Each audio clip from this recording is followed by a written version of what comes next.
María de Zulia de Venezuela, académica de la Facultad de Derecho y Humanidades de la Universidad Central de Chile. Sin más preámbulos, Lorraine, te invitamos a pasar adelante y te damos un fuerte aplauso. Muchas gracias, Gabriela, por la presentación y a ustedes por asistir esta mañana, media mañana podríamos decir, a conversar sobre estos temas poco explorados, vamos a llamarlos de esa forma. Me encantó la invitación y la acepté así de inmediato porque yo creo que de esto tenemos que estar hablando los que estamos haciendo investigación, ¿no? No solamente de cómo ganar puntos y concursar para proyectos, sino cómo aumentar la visibilidad de lo que realmente estamos investigando, ¿ven? Entonces, sin más preámbulo, yo le decía a Gabriela que le agradecía enorme, sin tanta grandilocuencia de verdad, de todos los estudios que tengo, porque ciertamente son muchos y eso aburre a veces.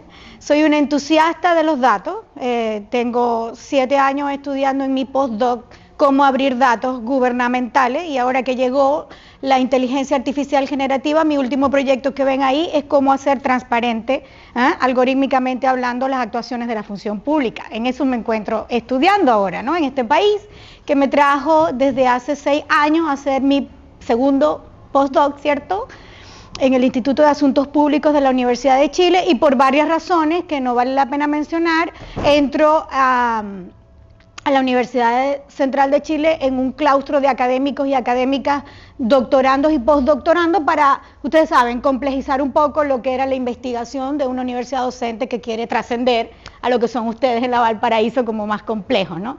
Y ahí estoy alojada desde hace 6 años y ya voy a 8 en este hermoso país. Me encanta venir a Valparaíso, les decía que tienen una postal hermosa.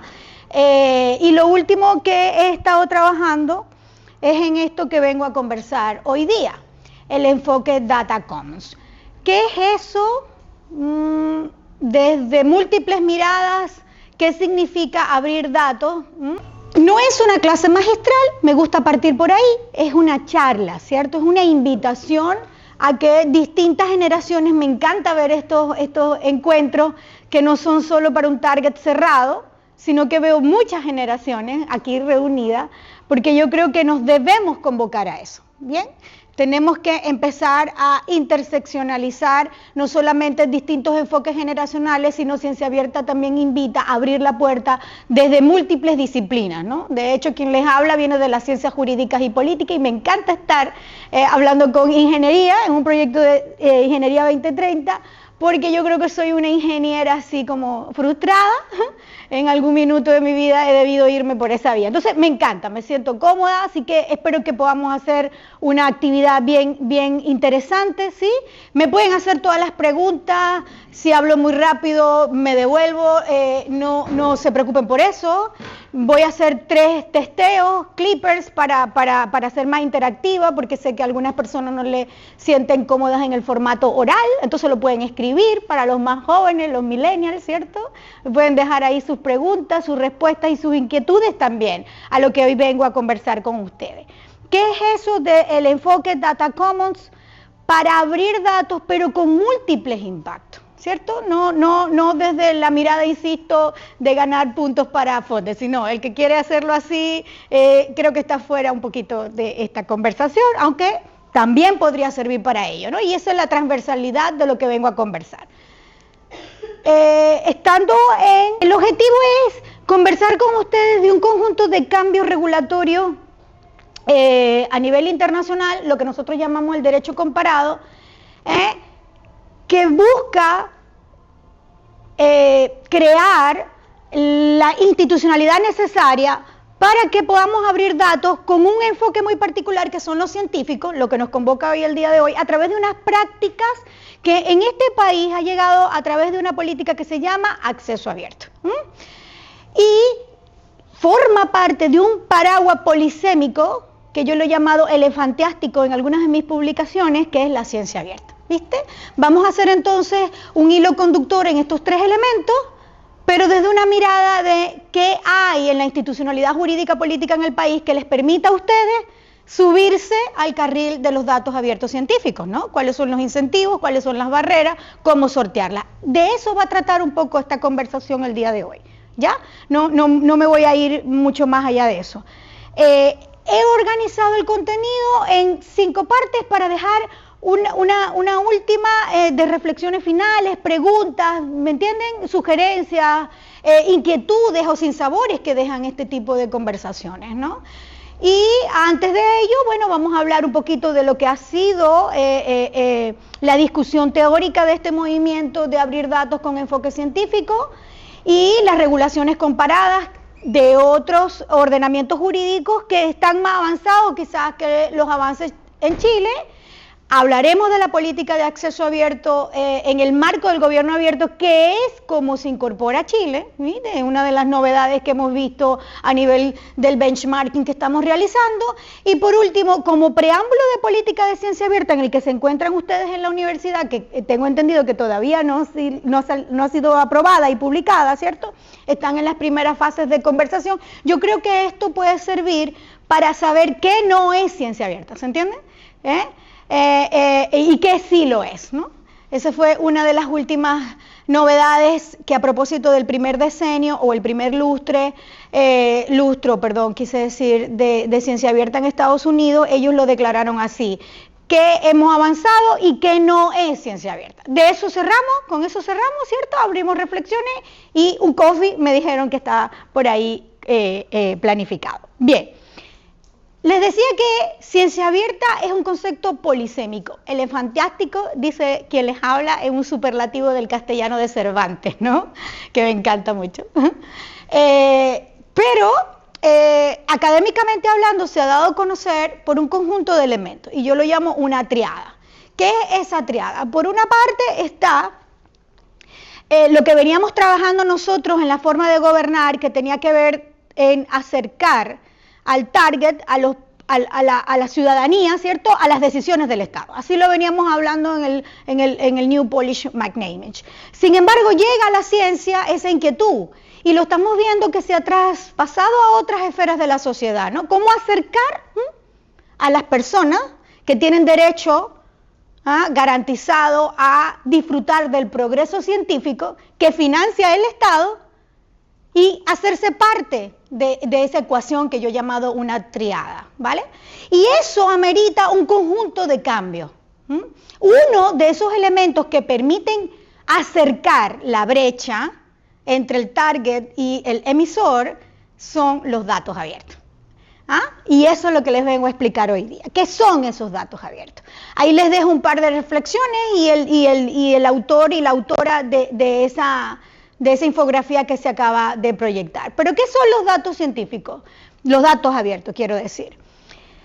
Hay una normativa internacional estandarizada que es la ISO, que nos señala, ISO 8102 del 2009, que nos dice que cualquier información, vale decir, percepción de la realidad, ¿vale?, de cualquier característica, que haya sido procesada de una manera que se encuentre, vamos a hacer un reduccionismo en esta oportunidad, en Internet, eso se llama dato. Como los silogismos de los filósofos, ¿no? Todo aquello que nosotros nos imaginamos de la realidad es un conocimiento, una percepción de la realidad. Bueno, esta norma lo que trata es de llevar ese proceso cognitivo metalingüístico al mundo de la datificación, de la digitalización. Y así surge esta norma que yo les estoy presentando.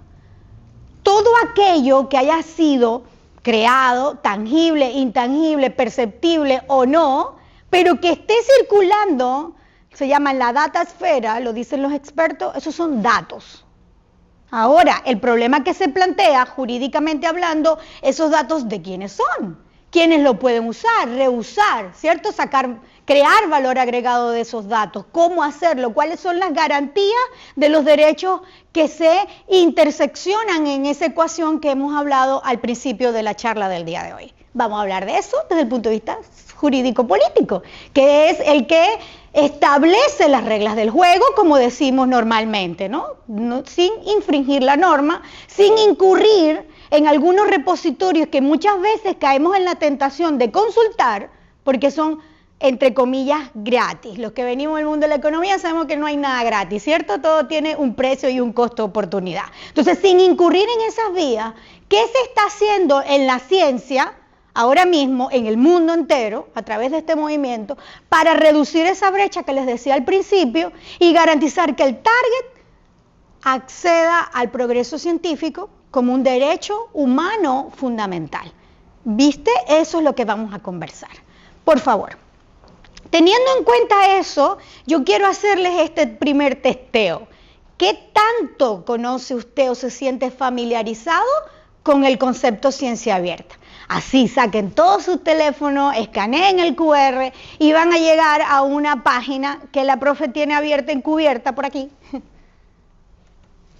Oh, se durmió. Ahí está. Eso, le ponemos la clave. Si han visto Mentimeter, ¿cierto? Ya, entonces, esta. Les abre y no van a poder ver otra cosa sino eso. Les abre algo que dice que entiende o qué práctica de ciencia abierta capaz usted ha topado y no sabe que está haciendo ciencia abierta.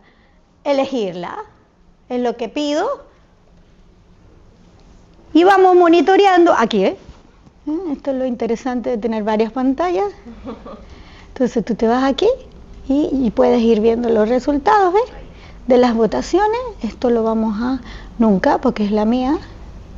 Y le digo, verla, y vamos viendo las votaciones en tiempo real. ¿Sí la abrió bien? Ahí va. Démosle un minutito, porque estamos trabajando en tiempo real, interconectados todos, ¿se fijan? Datos dinámicos que se actualizan por fracciones de segundo. ¿Ah? No es televisión, no, estamos en una universidad haciendo una actividad que debería ser el día a día nuestro. ¿Se dan cuenta? Y esas son sus percepciones de su familiaridad o no con prácticas de ciencia abierta en las cuales ha estado participando. Fíjense que me llama la atención que la mayoría de ustedes ha estado participando en foros académicos, científicos, y la mayoría de ustedes, de una u otra forma, ha estado participando en acercar la brecha. La mayoría de ustedes está en ciencia abierta trabajando de una u otra forma. Yo creo que el que verdaderamente hace creación de conocimiento, tiene que compartirlo y con foros que son bien interactivos, ¿no? No solamente con nuestros estudiantes, los que somos profesores, estamos haciendo este feedback constante. No solamente con nuestros sujetos de investigación, no, sino también con tomadores de decisión. ¿Se acuerdan esa ecuación y esa necesidad de acercar la brecha? Eso es ciencia abierta. ¿Viste? Cómo hacer más fácil que lo que nosotros estudiamos llegue al target para que se produzcan los cambios significativos en la sociedad que queremos, ¿no? Y ciencia abierta se trata de eso. Yo recuerdo hace 16 años, porque no había nacido mi segundo hijo, y iba a entrar en prenatal y todas esas cosas que tenemos que hacer las mujeres, y ¿ahora qué hago? Porque no me voy a ir a enclaustrar, porque bueno, tengo que cuidar mi rol de la natalidad, pero también quiero seguir aportando, porque el que está en esto es porque tiene esa vocación. ¿Se fijan? Y llegué al mundo de la virtualidad y del blended learning. Y yo hablaba con mis profesores cómo compartir distintos espacios en un mismo punto de la ecuación. Y ahora, 16 años después, tuvimos que ver muchas cosas en esos 16 años, entre eso que las revistas, me reuní con el Consejo Científico de Revistas de esta universidad hace unos meses atrás, y hablamos cómo las revistas pasaron del formato papel al formato digital, ¿cierto? Y todos los intríngulis que había en la discusión, no vamos a perder las indexaciones, vamos a perder la calidad, vamos a dejar de ser científicos, etcétera. Todos esos mitos de ese proceso lo vivimos, ¿no? Ahora pasa lo mismo acá. Pareciera que hacer ciencia abierta o que usted está haciendo investigación en estos escenarios le va a restar a usted, de alguna manera, prestancia, credibilidad, confianza y lo que yo estudio, la transparencia. Pues de eso vamos a hablar más adelante. ¿Cómo no disminuir todos esos resguardos de la creación de conocimiento científico, pero tratar de acercar la brecha siempre. Y ustedes están en sintonía conmigo, o sea, no tengo que convencer a nadie, porque la mayoría ya lo está haciendo. Lo que pasa es que no lo está haciendo con el sello Ciencia Abierta, como se dice en Chile, ¿no? Todo tiene un sello, todo tiene una clasificación o una indexación. Vamos a esta parte, entonces, a hablar de algo que en la revisión sistemática de la literatura reciente se ha definido como ecosistema de conocimiento, tecnología, ciencia e innovación, que Chile lo ha traducido así, pero en realidad es el mundo ciencia y tecnología. De ahí viene quien les habla, de un consejo científico para acercar la ciencia al desarrollo de las naciones. En esta parte teórica, vamos a ver qué ha dicho algunos autores, algunas referencias de organismos internacionales y el estado del arte en este país en el que nos encontramos. En ese sentido, ¿de qué estamos hablando en esa brecha? Esa brecha que yo les digo que Ciencia Abierta trata de crear puentes, ¿no? Y me copio ahí de un eslogan en una comunidad que estoy participando. Se llama así, hagamos puentes para crear algoritmos, éticos, responsables y que resuelvan problemas centrados en la humanidad. En eso estoy trabajando yo en mi proyecto, ¿no? Pero vuelvo aquí, me copio el eslogan. ¿Cómo hacer esos puentes entre los verdaderos problemas de la sociedad y la creación de conocimiento científico que mayormente con data pública está centrada en las universidades? Vamos a partir claro de ahí. Y en los países de renta media baja, depende de financiamiento público, vamos a estar claros. Países de renta media alta puede venir de la empresa privada y yo les podría decir a ustedes, bueno, vamos a participar en unos fondos públicos abiertos, pero de una empresa que quiere patentar X transferencia tecnológica. Bueno, pero no es el caso, ¿ya? Yo parto por la realidad. En los países de renta media baja, Papá Estado financia la mayoría de las investigaciones y cada vez son más reducidos esos presupuestos, más competitivos y cada vez nosotros nos quedamos fuera, ¿ya? Porque eso está reducido a una priorización de políticas y de estrategias de desarrollo de cada una de las naciones. Y de eso les vengo a hablar acá. ¿Cómo entonces cerrar esa brecha? ¿Qué podríamos nosotros aportar en ese sentido? ¿Alguien de los que está aquí ha viajado recientemente y ha pasado por PDI en el control internacional y te diste cuenta de un atochamiento que hay, ¿cierto? Tratando de crear más tecnología de punta para facilitar el registro migratorio, se está creando otros problemas. En una mirada así a la rápida, como decimos en Chile, ¿cierto? Algunos de esos problemas es los datos no están interoperables. Los datos de PDI no conversan con registro civil. Entonces, PDI le pide permiso a registro civil para saber si verdaderamente esa es tu carnet de identidad. Y le pide permiso también, estoy haciendo un silogismo, ¿no? Le pide permiso también a otro servicio público para saber si usted tuvo alguna, en tiempos de COVID, si usted tuvo alguna convalecencia por la pandemia. Y si no, en algún minuto va a pedirle permiso a mismo registro civil para saber si usted tiene antecedentes penales o no y puede entrar o no o salir del país o está siendo buscado por la Interpol. ¿Se dan cuenta todo el mapa de datos que se tienen que interseccionalizar, ¿cierto? Cruzar y de alguna manera parametrizar para que el tomador de decisiones ponga el sello. Y eso no puede pasar en más de fracciones de segundo. Y está pasando que usted entonces es el declarador de buena fe. Usted tiene que decirle su número de RUT, su domicilio, su estado civil, ¿cierto? Su color de ojo, su color de piel, si está la Interpol. Y todo depende de la buena voluntad del declarante, ¿cierto? Así se hacían las cosas en el siglo XIX, pero en el siglo XXI no. En fracciones de segundo, PDI tiene que tener un informe técnico de quién es Pedro Pérez con ese número de RUT. Yo recuerdo, insisto, hace 10 años le hacía clase a funcionarios de otra nacionalidad, no estaba en Chile, y ellos me decían que cuando hacían el control de identidad, escaneaban un QR, te estoy hablando hace 12 años, y salía desde el color de los ojos hasta el registro civil. Y nosotros en el siglo XXI estamos viendo este tipo de problemas.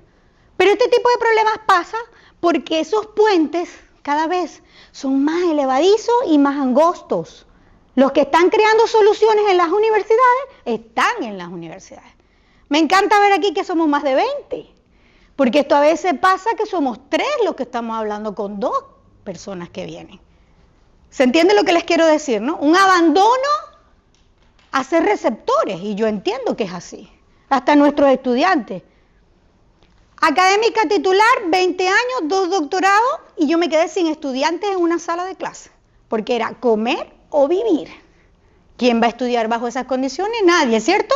Eso puede pasar en las universidades. Y el movimiento Ciencia Abierta viene para hacer ese puente, para resolver problemas como este. Y me encanta que estoy en una facultad de ingeniería con un proyecto tan visionario como 2030, porque en teoría eso es lo que deben apuntar ustedes.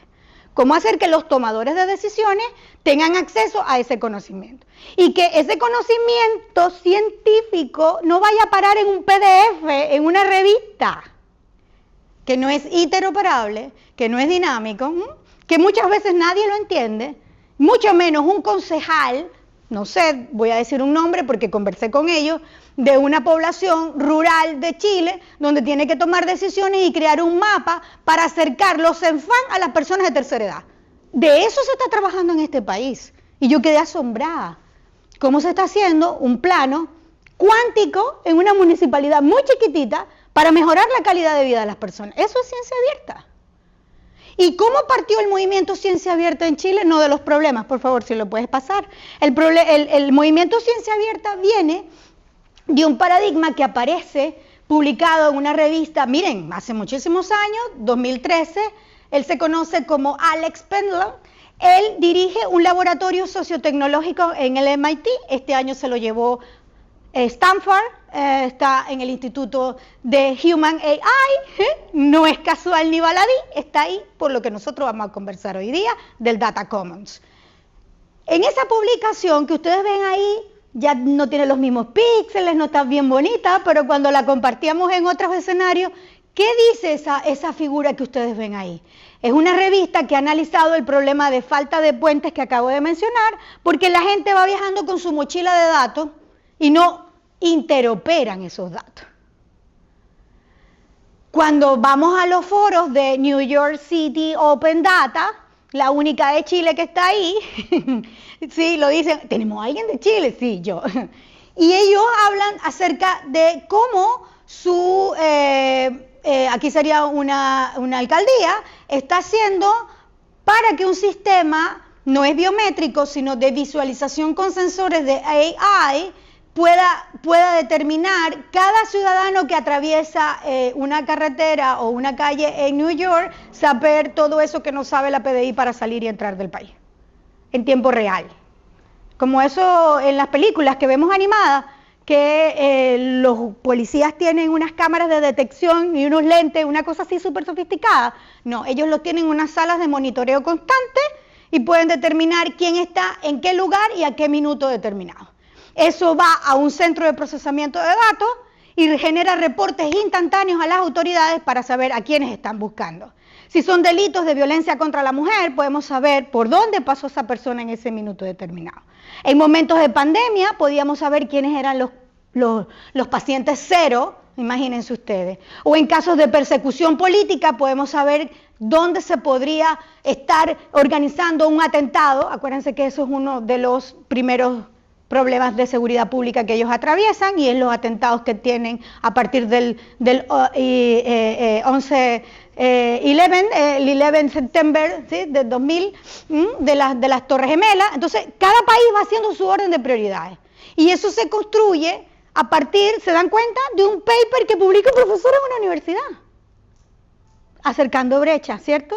Y reduciendo, creando puentes para reducir esas brechas. Los invito, esta PPT después la pueden revisar, tienen todos los links para ver el estado del arte de la literatura reciente. Entonces, abrir no significa, y esto quiero que pongan atención, comprar un software, que es lo que acostumbran las autoridades, para que se abran los datos. No. Esto tiene un soporte epistemológico de fondo. Las profesoras Claudia Hayes y Elaine Ostrom escribieron un libro en el 2017, el que me va siguiendo porque hablo a veces muy rápido, acerca de que de todo lo que está en la internet son datos, ¿se acuerdan? ellas crearon un posicionamiento teórico que dice razón con lo siguiente: esos datos que están en esa nube son públicos. Y por ser público, el que me va siguiendo, son bienes públicos de uso público. Y tenemos que crear la institucionalidad y las normativas para que esos bienes públicos de uso público puedan ser reutilizados para reducir esa brecha sin vulnerar derechos fundamentales, como por ejemplo el copyright, la propiedad industrial, ¿cierto? Y otros derechos que hay que proteger, porque si no se protegen también pasaríamos a llevar otro conjunto de derechos fundamentales. Entonces, ¿cómo abrir datos? Es la gran pregunta que ellos lanzaron en el primer lustro de Ciencia Abierta en Estados Unidos. ¿Cómo abrir datos? ¿Cómo compartir? Protegiendo. Y a mí me encantó, me lo traje y está en mi paper. Datos abiertos, protegiendo. Ese es el eslogan en el que tenemos que trabajar ahora. En Chile sería sin pasar a llevar otros derechos. Sin el derrotero, como decimos en derechos fundamentales, que hay uno que gana y otro pierde. No. Ponderando. Teoría de Robert Alexy, me pongo un poquito aburrida ahí en ciencia jurídica. Es como ponderar derechos sin que uno termine afectando al otro. Europea del 2019 señala en la 1024 específicamente que los datos se pueden reutilizar, y principalmente aquellos que provienen del sector público, principalmente, no excluyente, quiero decir, de una manera tal que no vulnere otros derechos como los que acabo de mencionar. Y en el número 10 de la misma directiva señala que los datos científicos se pueden reutilizar bajo el principio tan abierto como sea posible y cerrado cuando necesario. Y nos dejan de nuevo la pelota desde el lado de la cancha de los juristas, ¿no? ¿Cómo hacer eso en la práctica? ¿Cómo hacer entonces que podamos abrir datos, entiéndase, lo que está circulando en Internet, sin vulnerar estos derechos, y con qué mecanismos de ponderación? Y eso es lo que yo he estado estudiando en estos últimos años, ¿no? Me encanta la filosofía del common data, porque esa filosofía de los datos comunes, de los datos públicos, hacen carne, como decimos nosotros en este país, de lo que significa abrir. Insisto, no desde el determinismo tecnológico, vamos a comprarle a IBM un software, o vamos a comprarle a Microsoft, o vamos a hacer que otros nos resuelvan los problemas. No, esto es un dilema más complejo, y les invito a ver lo que están haciendo en Países Bajos, a partir del posicionamiento teórico de Margin y Jensen, que dice que abrir y crear puentes significa crear ventanas. ¿Se dan cuenta? Ventanas, pero esas ventanas no se abren construyendo una ventana, y con esto cierro esta parte teórica. Esas ventanas se abren porque tú creas la institucionalidad y la sociabilidad de mirar en esa ventana. Y lo dicen así, en esa forma tan paradójica, ¿no? ¿Cómo hacer entonces que los que están fuera de la ecuación, universidad, sector público, llamemos sociedad civil, organizado o no, miren en esas ventanas, participen de lo que se está tomando decisiones adentro de esa ventana y promuevan cambios paradigmáticos? Vamos a ver cómo. Estas paradojas ya las han interpretado muy bien los privados. Y les traigo aquí un ejemplo, la pueden revisar, es una página web que se llama Similitud, en español sería. Ellos tienen una fábrica de datos, como para crear chocolate, para que me tengan una idea, en un libro que escribí alguna vez, como producir queso, porque en el país que yo vengo se produce mucho queso, aquí sería chocolate, vamos a decirlo así. Todos los datos que entran y que circulan a Internet, en esa nube que les dije, ¿no? Todo lo que sea digitalizado es dato digital, son recopilados. Diariamente recopilan 10.000 millones de datos en tiempo real. Esos 10.000 millones de datos, algunos son desechados porque no pueden ser cruzados, interoperados, o lo que llamamos ahora procesados con inteligencia artificial. De esos 10.000 millones de datos, 2 terabytes diarios tienen pertinencia, coherencia, relevancia, lo que sus clientes le piden que procesen, ¿vale? Porque son cartas on demand. Ellos, con ingeniería de datos, crean una carta a la medida del que les pida el informe técnico. En tiempo real, ojo, esto es diario, claro que tienes que pagar. y por modelado de datos y inteligencia artificial, emiten el reporte. Ese reporte se paga. Tiene una suscripción mensual, anual, no le estoy haciendo publicidad, les estoy explicando en qué consiste este modelo de negocio. Y por último, dependiendo de la inteligencia del tráfico, es decir, tienen por eso se llama similitud, porque tienen un ranking diario de cuáles son los portales más visitados y qué es lo que se pregunta en tiempo real, ¿vale? Entonces, dependiendo de esa inteligencia de tráfico de datos, sus ingenieros utilizan esa materia prima y la transforman en informes técnicos para que tomadores de decisiones privados que pagan tengan información real, dinámica, verificable y respaldada en sus ingenierías de datos. Esto vale millones de dólares. ¿Cómo lo hacemos en las universidades? Con poquitos recursos siempre, con convenios de desempeño con tanto N publicaciones en revistas indexadas que le pagamos para que suban nuestros PDF, porque si no, no estamos produciendo lo que nos piden en nuestro ámbito. ¿Cómo hacer esos modelos de negocio?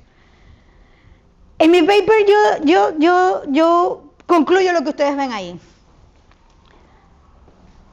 ¿Cómo los acuerdos transfronterizos, barreras jurídicas, impiden que esos bienes jurídicos protegidos por otras normas puedan ser procesados para tomar mejores soluciones?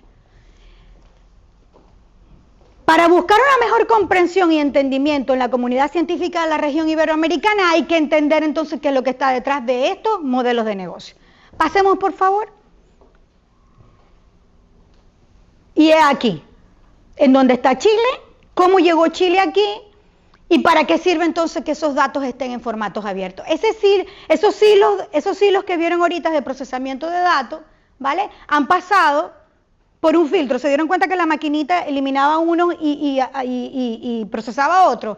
Es porque los que se procesan cumplen con este estándar que en el 2015 el G20 comisionó a un grupo de expertos, del cual Chile fue uno de los primeros países que lo adoptó, ese modelo, que se llama los datos abiertos. Un dato es abierto, insisto, no por un software, sino que tiene las licencias necesarias para ser reutilizados, cuando son compartidos con ese estándar. ¿Y qué significa ese estándar? No solo que pueden ser compartidos, reutilizados porque tienen las licencias específicas, sino que además son legibles por humano y por máquina. Máquinas en el sentido de que la OCDE ha definido a la inteligencia artificial generativa, ¿no? En una forma de hacer más cercana esos cambios que están pasando en la tecnología, pero yo no creo que son máquinas, son sistemas de lectura de información. Entonces, en la medida que los datos que nosotros publicamos, llámese publicaciones científicas, papers o cualquier otro preprint o cualquier producto resultado de una investigación científica sea legible por estas máquinas, estamos entrenando a la inteligencia artificial. ¿Ya? Nosotros somos como los recolectores de fruta, subpagados, en pésimas condiciones laborales, precarias, pero hay alguien que se está llevando el fruto de nuestro trabajo. Entonces, ¿cómo vamos a hacer para nivelar eso? Vamos a ver qué está haciendo la comunidad internacional. Han creado este modelo. Si ustedes entran en el centro de comercio del gobierno de los Estados Unidos, ellos han creado un framework como el que ustedes ven acá.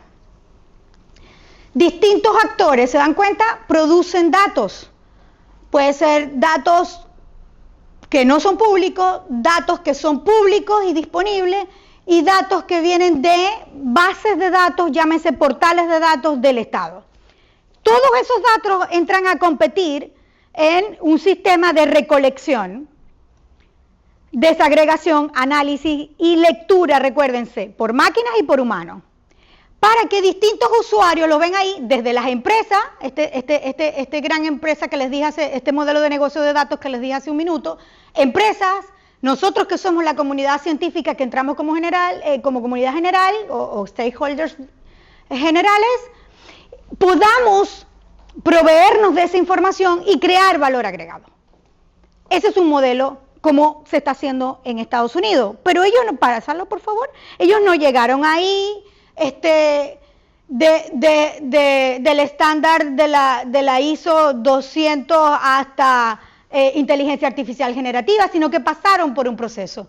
Y Chile trató de acercarse en el 21 con la política de acceso abierto, y luego con una comisión de expertos que designó ADNID para que hicieran el relevamiento de que estoy tratando yo de resumir sin ser muy técnico hoy día, y crearon este modelo. Entonces, crear portales de datos científicos, protegiendo derechos y maximizando el valor para crear valor público, requiere de esto autoridades públicas. Hubo un cambio de gobierno y todo lo que sabemos, y se devolvió la discusión, y esto no avanzó. Y se volvió a fragmentar, y ahora gobierno digital está llevando una parte para la digitalización de los datos, exigirle más transparencia a los algoritmos de IA generativa lo tiene el Consejo para la Transparencia, ¿cierto? Y el Consejo de CNA está viendo cómo hacer para que el país avance en las inversiones de inteligencia artificial, porque esto es lo que viene a futuro. Y por otra parte tenemos a otros actores que están invirtiendo en Corfo y en innovación y transferencia tecnológica, pero estamos todos remando para distintas orillas y no nos ponemos de acuerdo hacia dónde queremos llevar el país. Me encantaría que este documento volviera a salir a la palestra, porque nos pone a todos en el framework que les mostré hace ratito, sin alusiones de que recetas internacionales funcionan en cada país, ¿no? Pero Europa lo está haciendo así, Estados Unidos lo está haciendo así, Australia, Nueva Zelanda, no he revisado digamos así, el marco jurídico asiático, no les puedo decir que están haciendo los chinos o que están haciendo los japoneses, pero por ahí debe ir también la discusión, ¿se entiende? ¿Cómo integrar datos, no? Leí recientemente en un blog que hay una universidad que está impulsando la creación de un centro integrado de datos. Chile le puede poner el nombre por soberanía que considere necesario, pero hay que hacerlo. ¿Se entiende lo que les quiero decir? La necesidad es integrarlo, ¿no? Y en una reunión de trabajo que tuvimos a principios de este año, ya las autoridades están conscientes que tienen que crear una coordinación nacional.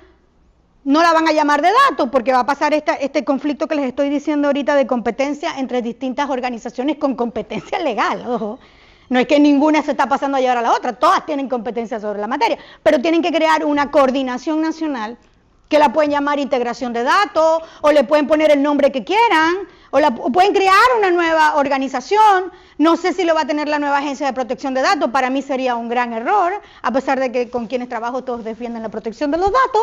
La protección de los datos va de vuelta en el mundo entero, nosotros vamos apenas entrando, entonces yo creo que hay que de alguna manera buscar una solución para resolver este dilema que en Chile no está resuelto. Pasemos. ¿Qué dice entonces el enfoque Data Common, de esto que les vengo a hablar? Que puede ser datos integrados, que pueden ser datos comunes, que pueden ser datos abiertos, que puede ser llamado de la manera que cada autoridad considere que es pertinente a la contingencia de su país, pero que es necesario hacerlo. Robert Grossman es uno de los autores más citados en este momento, en lo que tiene que ver con las cajas negras que se producen dentro de los algoritmos de inteligencia artificial generativa. ¿Ya? No los voy a sacar de ahí porque entonces sí se me van a aburrir y se van a ir corriendo, ¿no? Él propone que esta filosofía de abrir datos en una nube como bienes públicos de uso público, si me van siguiendo, eso es un poco lo que he tratado de explicar hasta ahorita, significa ponerlos disponibles con un estándar para que sean legibles por máquina, sean legibles por humano, de fácil acceso, y además de fácil acceso dinámico, por el problema que está pasando en la PDI cuellos de botella, y además de que sean dinámicos, y con esto les prometo que no le agrego más nada, achique la brecha y produzca soluciones que impacten en la realidad y en la vida de cada uno de nosotros, lo que la Unión Europea ha llamado soluciones centradas en la humanidad, centrado en el ser humano. Si ustedes se preguntan por qué hay tantos revuelos en la comunidad internacional por regular los algoritmos, y es porque no quieren que vuelva a pasar con lo que pasó con la llegada de Internet, Google y todos esos motores de búsqueda, ¿cierto? Que la brecha se profundizó porque ellos son los que están metalizando las ganancias. Nosotros todos nos estamos sirviendo, pero ellos son los que están metalizando las ganancias. ¿Qué ha dicho el reciente informe de Naciones Unidas sobre este tema que estoy mencionando? si no regulamos equitativamente el uso de la inteligencia artificial, vamos a profundizar graves brechas. No solamente respuestas que no respondan, soluciones que no respondan a la verdadera realidad de la sociedad, sino que además algunos países con renta media baja jamás van a poder llegar ahí. Porque la tecnología se va a volver a acumular en ese gran, pequeño 1% que todos conocemos, ¿vale? Entonces, este profesor nos dice eso y Google lo tradujo así. Tienen todo un laboratorio solamente para Data Commons. ¿Se acuerdan? Yo me copié la imagen de Similitud, que es una empresa privada, ¿cierto? Que hay que pagar para tener esos reportes. Adivinen qué hizo Google con todos sus ingenieros de datos y con todos sus laboratorios y con todos sus recursos. Crearon ese centro integrado de datos de más de 200 países a nivel mundial, donde se cruzan datos abiertos con inteligencia artificial generativa. Usted le hace una pregunta y les compara en tiempo real la respuesta en los 200 países que ellos han logrado armonizar en ese centro integrado de datos. Los invito a que lo miren, está súper entretenido. Si el motor de Google era una lupita, ¿lo acuerdan? Porque busca objetos digitales, ¿ah? Que usted no le decía al motor de búsqueda de Google, quiero saber todo lo que se ha dicho de Lorraine Finol en el mundo, no, ¿verdad? Cuando quieren espiar o hacer stalking a alguien, no, usted ponía el nombre de la persona. Y ese motor de búsqueda que hacía, buscaba todos los objetos digitales similares y hacía un reporte instantáneo. Este centro integrado de datos no busca objetos digitales solamente, sino que a esos objetos digitales les aplica ingeniería de datos. ¿Se acuerdan el motorcito que vi hace rato de chocolates? Y los ingenieros de datos los procesan, los combinan y crean un reporte instantáneo. Y no solamente que crea un reporte, sino que ese reporte no está en texto plano, entiéndase portar HTML, Word, no. Tiene imágenes que se mueven. Ya vamos a abrir la página, pero se las estoy presentando así como cuando a uno le dicen un dulce y no se lo quiere comer todo de una vez, ya estoy creando la necesidad, dicen los de mercadeo, ¿no? Usted le dice en qué materia quiere explorar, en qué país, qué tipo de datos, le haces la pregunta de datos, te saca el reporte y te genera gráficos. Ya no tenemos que ser estadistas. Porque había una brecha, yo que vengo de la ciencia humana, les dije que era una ingeniera frustrada, ¿verdad? Hace rato, ok, a mí me costaba sacar la estadística descriptiva, por lo menos, de cuántos estudiantes tengo en mi curso. ¿Ah? Eso complica para otras áreas del conocimiento, tal vez para los de ingeniería, no, para otras ciencias sociales que ven metodologías más cuanti, nosotros no lo vemos, lo saludamos nada más. Esto vino a resolver el problema. Y sí, queremos contrastar, ¿ya? Y nuestras universidades, como ya lo están haciendo las grandes universidades del mundo, Oxford, Harvard, Stanford y otras más, ya han creado su centro común de datos. Les dejo la invitación a ingeniería para que busque esa solución. Los papers de sus profesores ya están siendo analizados con software, no, con ingeniería de datos, sistemas de ingeniería de optimización de datos, SEO, con S, para maximizar la visibilidad de las publicaciones de sus profesores y sus académicos y sus estudiantes, es decir, el quehacer de la universidad. ¿Ya? Eso lo hizo la Universidad de los Países Bajos y ahora cuando uno pregunta algo de esos temas que ellos están trabajando, son los primeros que salen en los motores de búsqueda. ¿Viste? Y es porque están trabajando modelamiento de datos con esta tecnología. Para que no se aburran y nada más me vean a mí, vamos a ver un video. Salimos de aquí, entramos a internet. Me dijeron que se va a oír aquí. Unos minutos nada más, lo que están haciendo los ingenieros de Google. People and organizations are generating data that can be extraordinarily useful, and I think we have to find a way to harness that to solve problems. The challenge has been a lot of these data sets are very fragmented. Most of society's complex challenges don't get solved with a single data source. So this fragmentation gets in the way of being able to use the world's information to actually make a big difference to everybody everywhere. Google's mission is to organize and make easily accessible all kinds of information. We're doing it now for public data. We've gathered, standardized, and processed data from tens of thousands of tables from hundreds of reliable global sources and pulled it into one easily understandable view.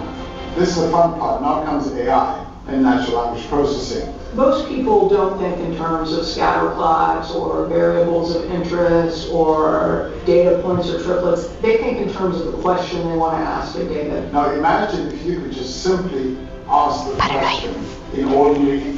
Simple ask the question in ordinary language. Natural language también lo llaman. Primera brecha, solamente está en inglés. Lo hice con toda la alevosía del mundo, decimos en derecho. No tienen subtítulos en español. Primera brecha, ¿cierto? Segunda brecha, que no es el dato que tengo ahora para compartir con ustedes, pero es otra brecha. ¿Saben cuánta energía consumen esos sistemas? Y alguien lo dijo bien, el agua. Los alemanes, ¿qué están haciendo? Han puesto los servidores en unas cavernas, yo lo llamo así, ¿no? Pero en subterráneo, y están empezando a calefaccionarse en invierno a propósito de la guerra con Ucrania y toda esa gente. Pero las soluciones que hay detrás de esto son infinitas, es lo que les quiero decir.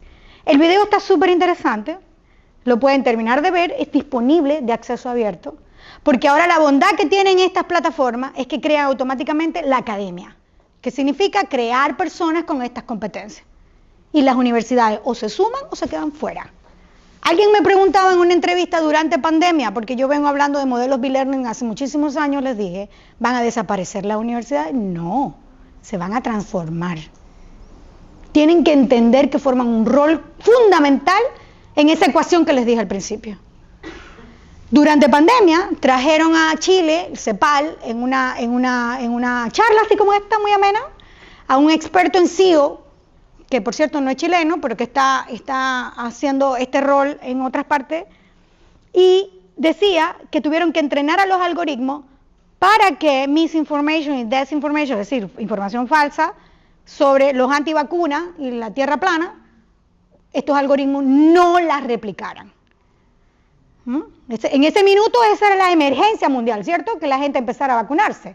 Creamos o no, es verdad, tenemos nuestros cuestionamientos, pero digamos la solución que las autoridades nos pusieron a nuestra disposición. Entonces que sí se pueden entrenar los algoritmos para que deje de creer la gente que la Tierra es plana, o para que la gente, ¿cierto?, pueda tener las competencias y las habilidades necesarias para transformar nuestras realidades. Y hoy no es la clase del doctorado, pero mañana les hago en clase de doctorado y les digo, queremos que cambien la formación de nuestros estudiantes y nos enseñan metodologías activas, participativas, comentario al margen, ¿no? Pero no nos enseñan a evaluar aprendizajes y habilidades que verdaderamente ustedes van a necesitar cuando salgan de las salas de clase. Pero eso es otro tema, ¿no? Y eso es otras cosas de los que yo hago también. Les dejo ahí el video para que lo vean con ánimo, con detenimiento, y vean lo que digo yo ahí en resaltado, en su rayita y en mayúscula. A veces les digo a mis estudiantes. No es solamente colectar datos, abrir datos científicos. No es solamente crear un repositorio de datos en tu universidad, significa hacer ciencia abierta. Y me encanta como tú lo presentaste hoy. Es empezar a hablar de la cultura de la ciencia abierta. ¿Se dan cuenta? Es un paradigma, es una forma de pensar, hacer, crear valor, razonar. Nuestro quehacer universitario. Y con esto cierro porque me están grabando. Pero hay algunas universidades que creen que es solamente crear un repositorio de datos, con ese determinismo tecnológico que les dije que empezó la clase de hoy. Claro que hay muchísimas fórmulas, le decía yo a alguien que me lo preguntaba, muchísimas fórmulas de abrir datos científicos. El problema es cómo vamos a medir que esos datos están haciendo que ese puente cada vez sea más cercano y fuerte y robusto, y como yo vengo del mundo del gobierno abierto, transparente, confiable y legítimo, ¿ya? No porque ahora nuestras publicaciones estén en un preprint, significa que deja de tener la robustez del método científico. Porque bastante que ha costado, ¿cierto?, ponernos de acuerdo con muchísimas revoluciones pacíficas, epistemológicas, científicas, acerca de qué es conocimiento. Bueno, necesitamos que subámosle el volumen, en este mundo integrado de datos, subámosle el volumen a lo que hacemos en las universidades, para que una empresa como Similitude, ¿la vieron?, no se lleve toda la ganancia, y algo quede, entonces, en la labor que hacemos desde las universidades. ¿Qué más decirle para no aburrirles y eso cómo se organiza? bajen y descarguen mi paper y súmenle a la cosecha de mis datos, ¿no? Y cítenme. No, cierto, no es así. Pero si seguimos con el paradigma de que tu impacto se mide por las citaciones, cada vez más los profesores van a decir eso, ¿sí o no? Cítame. Si no me citas, entonces no, porque el sistema te lleva a eso. Resultados preliminares de este benchmarking que les digo que viene siendo parte de un estudio que venimos realizando, ¿no? Yo les dije al principio que Chile se está subiendo con su política de ciencia, tecnología e innovación del 2020, que es la resolución, si no me equivoco en este minuto, me disculpan, 32, quedó publicada con ese número, ojo, si no me equivoco y me traiciona la memoria, o el decreto 42, pero que luego se tradujo en la política de acceso abierto. Y ahí ven un resumen de lo que ha pasado en el país. ¿Qué es importante? Sí, pero si yo tuviera aquí el apuntador les dijera, no es suficiente para abrir datos. Porque primero está creando las bases, lo que decimos nosotros en ciencia jurídica, está creando las bases, el camino, ¿se dan cuenta? Pero ahora nosotros, los humanos, tenemos que empezar a transitar ese camino y a forjarlo y a construirlo de la mejor manera. Desde nuestros estudiantes, los invito a que se suman a los proyectos de sus profesores. Ustedes son la clave de la seguridad y sostenibilidad intergeneracional. Porque no vamos a vivir toda la vida, yo por lo menos no quiero estar 100 años haciendo clases, quiero hacer cosas más entretenidas también, además de hacer clases, y con eso quiero decir, ¿vale? Al principio solo hacemos clases, es que es así, las universidades son así, pero ya después de tantos años necesitamos crear talento de relevo, porque ustedes son los que nos van a dar la sostenibilidad intergeneracional, que no desaparezcan los legados, los llaman por ahí, ¿no? No es nada más ponerle nombre a los edificios. Pero ¿qué está haciendo el mundo a nivel internacional? Foster, devuelve por favor, ya les dimos un spoiler, mira, Foster es un proyecto de la Unión Europea, con financiamiento de la Unión Europea, que llegó a nosotros como el Horizonte 2020, ¿cierto? Y lo que quiere es acercar ese puente, ¿no? Y construir caminos sólidos. Algunos de ustedes habrán participado ahí, ustedes tienen Ingeniería 2030, no sé, ¿tiene algo que ver con esto? No lo sé. Triste noticia para Chile, por entrar a los países de renta media no tenemos financiamiento. Para otros países. Podemos hacer colaboraciones, podemos hacer cosas, pero no nos vamos a dar proyectos internacionales. Triste, ¿verdad? Esos son los sistemas. Y después se quejan. Además de eso, el Consejo de OCDE sobre Gobierno Abierto estableció uno de los caminos para llegar a Roma, dice mi profesor Lorenzo Cotino Hueso. Uno de los caminos para llegar a Roma, a esta apertura de los datos integrados, es el que trazó Chile.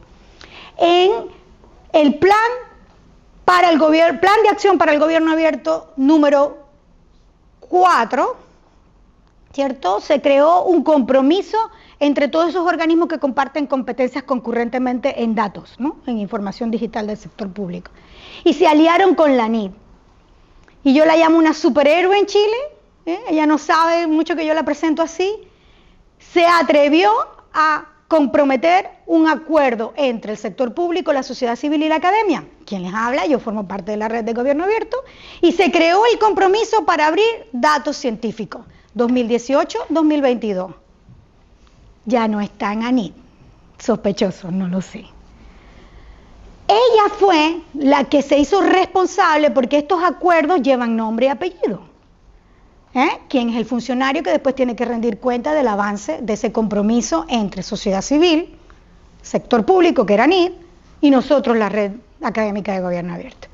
Y se crearon cosas maravillosas, como la política que les vengo haciendo preventa desde el principio, y además la política de acceso abierto. Y se conformó un comité, les dije, que creó unos lineamientos maravillosos, acorde a OCDE, acorde a la Unión Europea, y más o menos como lo estaba haciendo Estados Unidos, aunque ellos lo tenían en el Trade Center, que no tiene nada que ver con Chile, porque sería algo así como delegárselo a CERNAC. No, ¿verdad? No queremos eso.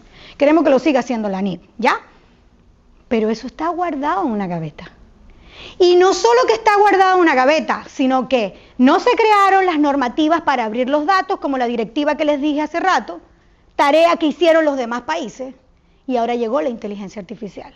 Y queremos crear los mejores agentes artificiales, los llamo yo, no son máquinas, son agentes artificiales agentes virtuales para resolver la vida y no hemos hecho la tarea con los datos.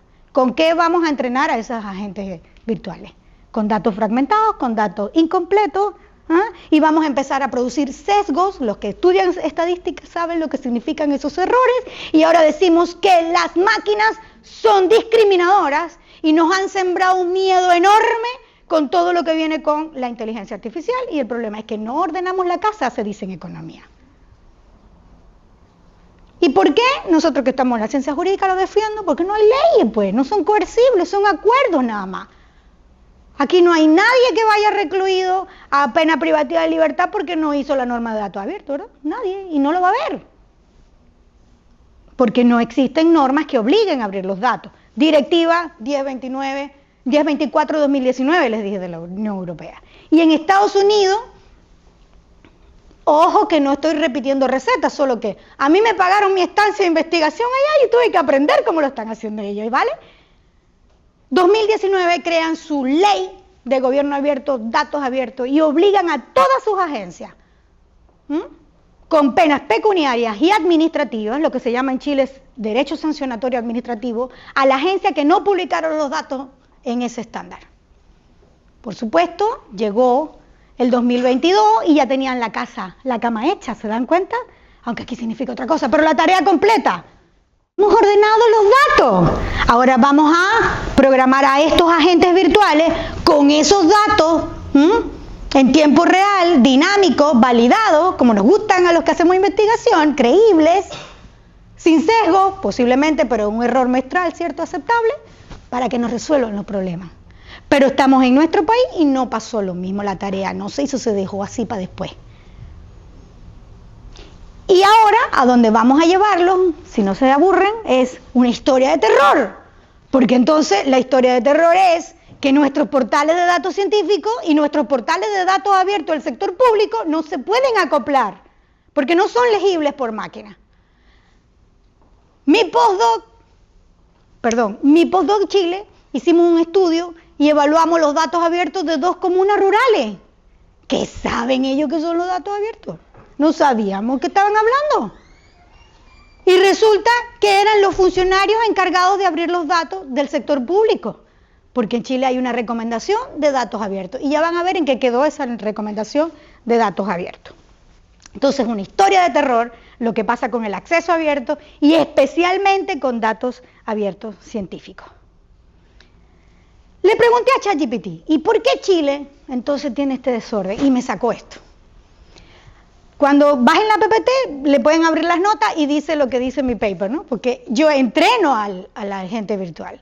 Él no es que empieza a buscar por toda la red neuronal lo que yo quiero que responda. Yo le entrego los datos, yo le entrego mi paper, que es lo que tenemos que hacer las universidades. Y él responde eso que está ahí. Eso, en términos, primero, barrera idiomática, le pregunté en inglés, en español, mi paper está publicado en español, y él responde en inglés. Y segundo, ¿qué dice ahí? Eso no lo entiende nadie. Mi paper está en PDF. Eso no es un dato estructurado que pueda ser legible por máquinas. Y si ustedes se dan cuenta, en lugar de open dice DPAN. Y si estuviéramos en una de mis clases de Legal Tech, yo les pasara a ustedes una rúbrica, sáquenle la nota a ese estudiante. Y ustedes lo reprobarían. ¿Y por qué lo reprobarían? Porque eso no era lo que estaba escrito, profesor, en el paper. Y empezáramos a debatir. ¿Se dan cuenta? ¿Qué es lo que podemos hacer los humanos que no pueden hacer las máquinas? Pasemos. Para hacerlo más interactivo, otra vez, saquen el teléfono. Tú me dices cómo vamos del tiempo, porque la profesora se pasa. Yo le doy toda la tarde, no tengo problema, solamente bebiendo agua. 15 minutos. ¿Me quedan? Ya, bien. Estamos en la segunda parte ya para el cierre, porque los otros son ejemplos. Quiero que respondan. Ya va, no lo puedes quitar porque ellos están escaneando. Abrimos allá el mío, perdón, que te señalé con la mano. Sí, ya va. Dame un segundito, que esto es un tema técnico. Nada más. Pues ahora se dan cuenta porque hay que tener muchas pantallas. Yo les tengo congelado ahí la respuesta. Ahora sí, pueden avanzar. share, ¿viste? Le dices presentar y aquí bajito te va a salir, dale un minuto. Para ellos no pueden ver la pregunta, ya va. ¿Qué pasó? Estamos en vivo. ¿Pueden ver la pregunta? ¿Qué familiarizado está usted con los datos científicos abiertos? Respondan y hagamos un ranking, pues.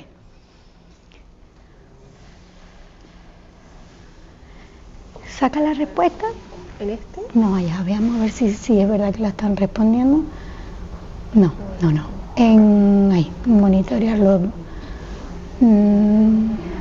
No, después se resetea. Ya va, dame un minutico. Ahí, view results. Y la otra es cuando tú quieres borrarlo para que lo vuelvan a hacer. Ahí. Pero no quiere, ¿viste? Algo le pasa hoy a mi compu. Y eso que son primas, hermanas interoperables, ¿te das cuenta? Vamos a ver si ahí lo tengo abierto. Puede ser que allá lo tengo con mi teléfono. Allá, view results. Ahí sí. Veamos a ver cuántas respuestas van. Ahí está. Y se proyecta aquí. No, esa no es la otra. Aquí abajo la flechita. Ahí está. Esa es la que tienen que responder. Datos científicos abiertos. ¿Han estado trabajando con eso? Sí, no. Lo he escuchado, pero de verdad que no lo manejo bien, como me dicen mis alumnos de Derecho y Tecnología cuando les hablo de un software. Tengo curiosidad sobre cómo se relaciona con ciencia abierta. Nunca he escuchado ese tema, también se vale. Tengo experiencia publicando conjuntos de datos abiertos, pero no comunes, que es lo que se van a llevar hoy día. No en formato de Common Data. ¿Qué quiere decir eso? Bienes públicos de uso público que pueden leer sus estudiantes, los humanos y también los algoritmos. Ya le hicimos la prueba a una revista científica, ¿no? ¿Se dan cuenta? No lo puede leer la inteligencia artificial. Hace todo una distorsión, llamémoslo así, de la realidad. Genera sesgos, errores, claro, porque eso es como cuando usted está aprendiendo a leer el ABC y le dicen léete un paper en alemán. Me imagino que debe pasar lo mismo. Hace cortocircuito tus procesos metalingüísticos. Eso le está pasando a los algoritmos ahora mismo. Y por eso ustedes están viendo que las revistas deben migrar a formatos, además de PDF, formato HTML, descargable. O si entran ahora en Nature, ese capture que yo traje, se dan cuenta que está como en un blog. ¿Por qué? Porque lo que quieren es que las máquinas, llámense máquinas, acuérdense que así lo están presentando, pero no es así, puedan leerlo, porque el PDF no lo pueden leer. ¿Ya? Esos no son datos estructurados, abiertos, que pueden ser legibles fácilmente. Es más, ni nosotros mismos a veces los podemos entender porque están en otros idiomas. Lo mismo le está pasando a la inteligencia artificial generativa. Y el enfoque Common Data lo que viene es a superar esa nueva barrera. Y si ustedes me van siguiendo y se están dando cuenta que la profesora es algo viejita en el mundo académico, saltamos del formato papel, ¿se acuerdan? Al formato digital, las revistas. Y del formato digital nos llevaron a la PKP, a los JS, a un procesamiento digital del proceso editorial, ¿sí?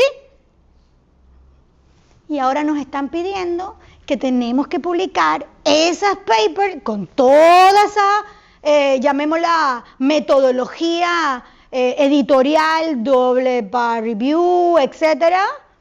Ahora tenemos que hacer que sea para las máquinas, el menú del día a día de las máquinas, entendiendo por máquina a inteligencia artificial generativa.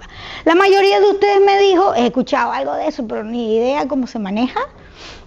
Y otros dicen, tengo curiosidad. Bueno, no voy a seguir hablando de la discusión teórica, porque si no, ya yo también estoy un poco aburrida y nada más veo el sí. Ahora vamos a saltarnos a una parte más entretenida. Que si todos tuviéramos esas pantallas que ustedes tienen en los aviones, se dan cuenta que eso, ese es mi sueño. Antes soñaba con esto, que ustedes me pudieran responder en tiempo real, ya lo hice, ¿se dan cuenta? Y ahora para dónde voy hago eso del Mentimeter. Ahora me falta que ustedes tengan monitores que puedan ver lo que yo quiero ver en tiempo real. Vamos a mi PPT. ¿Estamos bien? Una agüita, nada, están todos entretenidos, ya.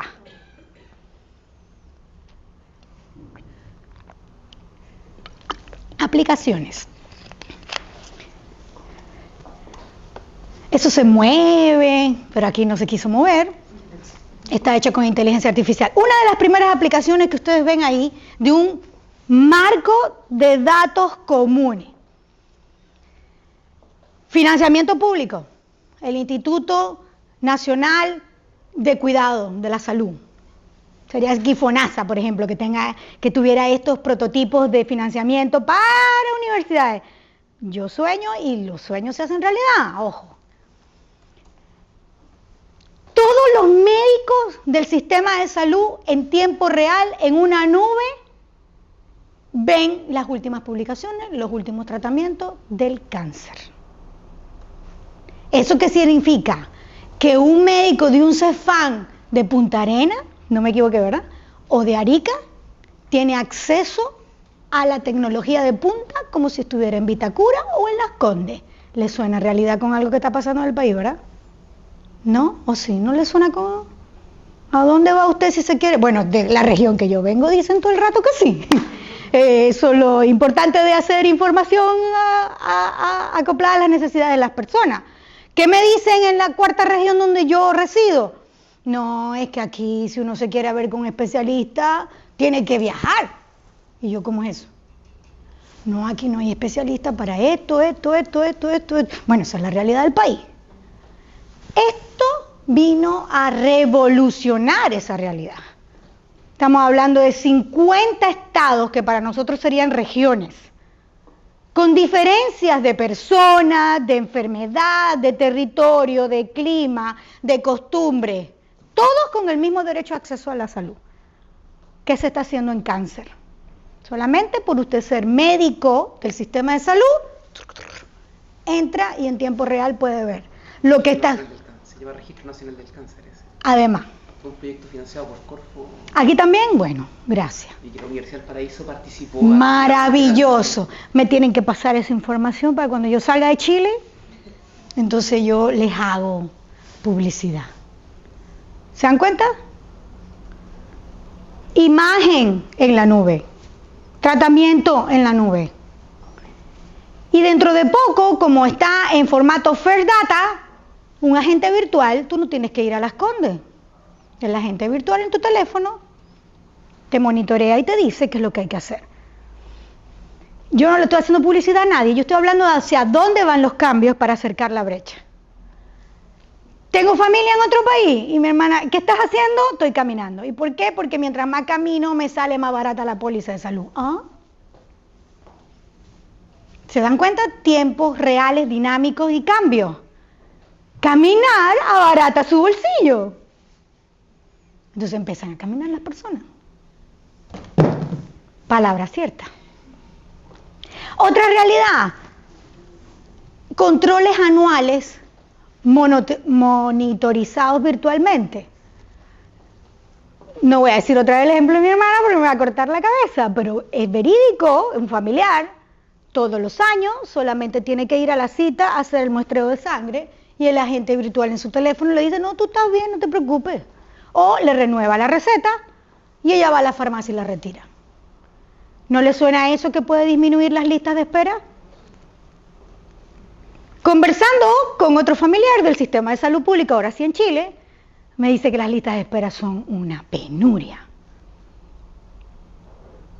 ¿Sí? Y que muchas veces hay que resolver esos problemas con medidas paliativas. ¿Cómo es eso? Le expliqué yo. Bueno, tómese paracetamol para el dolor de cabeza y es una persona que tiene cáncer 4, porque no tiene la imagen scan, ¿sí?, para introducirla en el sistema GES. ¿Se dan cuenta? Hacer un clic. Y escuchando otra entrevista, me gusta buscar esos casos así emblemáticos para alertar, ¿no?, hacia dónde van los cambios. Hay una fundación de una enfermedad muy particular en Chile, el mundo entero, pero poco conocida, que se llama vasculitis, donde los enfermos de esa los que padecen esa enfermedad no tienen acceso a un medicamento de GES que cuesta millones de dólares porque no le han dado un clic al listado del inventario para incorporar a esa patología en GES. ¿Y saben cómo lo estudiamos nosotros los que estamos en el mundo teórico? El código es la ley. Y lo criticamos.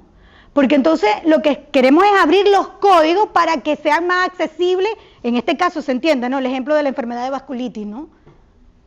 El ingeniero no puede darle clic nada más, tiene que haber una ley que autorice que ellos pueden usar ese medicamento porque eso es dinero y recurso público que está protegido por obligaciones y salvaguardas legales por principio del uso eficiente de los recursos públicos. ¿Se entiende?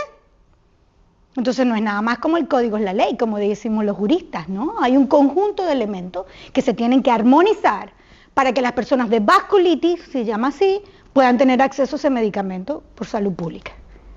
Y todo lo puede resolver un sistema integrado de datos comunes financiados ¿por quién? Por, en ese caso, el sector público. Otro caso. Otro sistema parecido en el área de la salud, que es para atención virtual, ¿no? Cosas leves, no sé, hoy amanecí con un dedo inflamado, no vas a ir al hospital, dígame un nombre de un hospital aquí grande, no lo sé, a que te atienda un especialista con 4 máster y 5 estancias de investigación en dermatología, qué sé yo, no sé. Imagínense a alguien que tenga un currículum para que te ponga paracetamol, para bajar una lista de espera. No tiene sentido, ¿verdad? Bueno, eso lo pueden resolver estos sistemas virtuales. Atención primaria, atención gradual, y que verdaderamente el que vaya con ese médico que se ha formado con recursos públicos, privados y con mucho esfuerzo personal, porque los médicos, ay, perdón, viste, ya estoy tocando mucho esto, no me acordaba que tenía esto, ok, atienda verdaderamente los casos críticos y no llegue la atención de salud cuando el beneficiario diga, ya murió. Cualquier parecido con la realidad, a mí me pasó, acá mismo en Chile. Cuando le tocó la cita a mi familiar, exactamente acaba de morir. No le estoy poniendo ahora, aquí dicen pelos a la sopa, no estoy exagerando, es verdad, vivencia. Pero de verdad la atención fue muy buena, pero pasan esas cosas en la vida real. Y estas cosas vinieron a resolvernos esos problemas menores, ¿vale? Data Commons, ya se los presenté. 193 países le dieron la data de acceso abierto a Google y ellos hicieron esa magnífica cosa.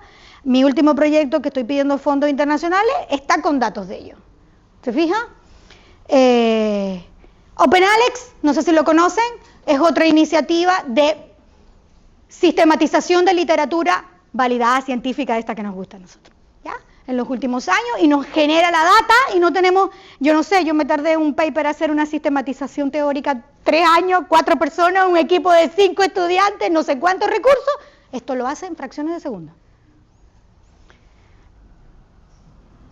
Esta es otra plataforma de datos integrados comunes en el área de la educación, se llama Civil Rights Data Collection, donde usted en tiempo real puede saber las evaluaciones de sus hijos, dónde ubicarle una matrícula escolar, dónde ver quiénes son mujeres, hombres, los profesores en tiempo real.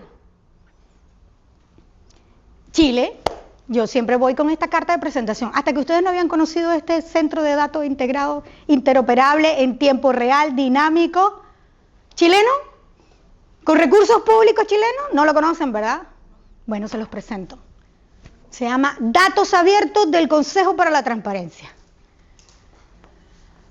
Tengo como 3 papers, ya no tengo que contratar a un agente virtual ni nada, porque este tabló me da la respuesta. Claro que hay que aprenderlo a usar, porque está un poquito complicado, pero después que se familiarizan con el sistema de búsqueda, ustedes lo pueden. Chile, dinero público para todos y para todas, hay que aprenderlo a usar nada más y sacarle valor agregado. Y para mi mayor sorpresa, ya hay un ranking de cumplimiento de la transparencia municipal, que fue mi paper, en la plataforma del Consejo para la Transparencia, porque ellos se reúnen con los académicos y las académicas chilenas que están trabajando esto. Se reúnen todos los años, hacemos seminarios, conversamos, ¿viste? Se toman las mejores prácticas y luego las implementan. Chileno, otro chileno, Copyright de la directora del proyecto de Ciencia Abierta. ¿Ustedes tengo que hacerle publicidad? Nuestra querida Patricia Reyes. Biblioteca del Congreso Nacional, 5 estrellas Tim Berners, solo que no tiene lo que nosotros hemos llamado en esta charla del día de hoy, cómo acercar con puentes la brecha, ¿no? Porque usted no entrega de vuelta feedback a la Biblioteca del Congreso, la biblioteca te da, ¿ya? Solamente lo que tú buscas. Y el último caso chileno, ¿lo conocen? Critiquémoslo todo, aunque me estén grabando. Ellos creen que Datos Abiertos es una plataforma de procesamiento, de digitalización de documentos. Así lo ha interpretado el gobierno digital. Si ustedes ven los números que dice abajo, 89% en grande, su máximo indicador, ¿qué dice ahí? Trámite digital. O sea, compramos un software, digitalizamos los libros, los que hicieron la biblioteca hace 20 años, ellos lo están haciendo ahora. Y esos son los indicadores de gobierno digital. Eso es, yo también. Finalmente, ¿en dónde está la ley de data abierta en Chile? No hay. No hay, lo que hay es un estándar internacional y como no estoy en una sala que abogado, hago paréntesis. Los estándares no se aplican directamente, no obligan a nadie, no son coercitivos, no son obligatorios, son recomendaciones. ¿Se adhieren o no se adhieren? Chile fue el primer país que acompañó ese estándar internacional y los resultados que la profesora ha ido buscando a lo largo de la historia lo ven. El mejor Consejo para la Transparencia, sin duda alguna, la Biblioteca del Congreso, sin duda alguna, no había visto una así en América Latina, solamente comparable con Europa y con Estados Unidos, ¿no? De verdad. Y ustedes la tienen, porque se adhirieron a eso. Avanzamos, porque ya tenemos que ir cerrando. ¿Cómo entonces proteger? Acuérdense que es eso lo que me he dedicado en los últimos tiempos, la interseccionalidad de derechos fundamentales para abrir datos científicos.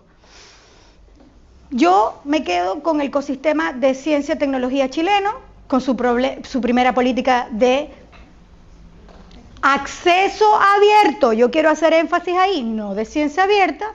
Y el compromiso número 2 del 5º plan de acción del gobierno abierto, donde esta triada que hoy he tratado de explicarles lo importante que significa que se conjugue y se armonice, porque de eso depende que esos puentes cada vez sean más robustos, mejor transitados y al mismo tiempo disminuzcan el acceso al progreso científico y que no se quede en un sector de la población, sino que, insisto, un consultorio del Cefam de Punitaqui, que es una de las regiones más rurales de donde yo estoy residiendo ahora, tenga el mismo derecho a la salud que un centro de atención hospitalaria, no sé, de Vitacura o de Las Condes o el Parque Arauca, si no me equivoco, no sé. Pasemos. ¿Hacia dónde vamos? Lo que yo les dejo aquí. En otra charla les hablé cómo hacer Fair Data, hoy no lo voy a hacer porque si no se me aburren. Básicamente significa entonces ahora subirnos al Common Data a través de publicar en repositorios con un estándar que permita, además de ser legible por lo humano, de forma fácil, comprensible, en tiempo real, dinámico, interoperable, con las licencias de reuso, ¿saben qué? Que lo lean nuestras máquinas.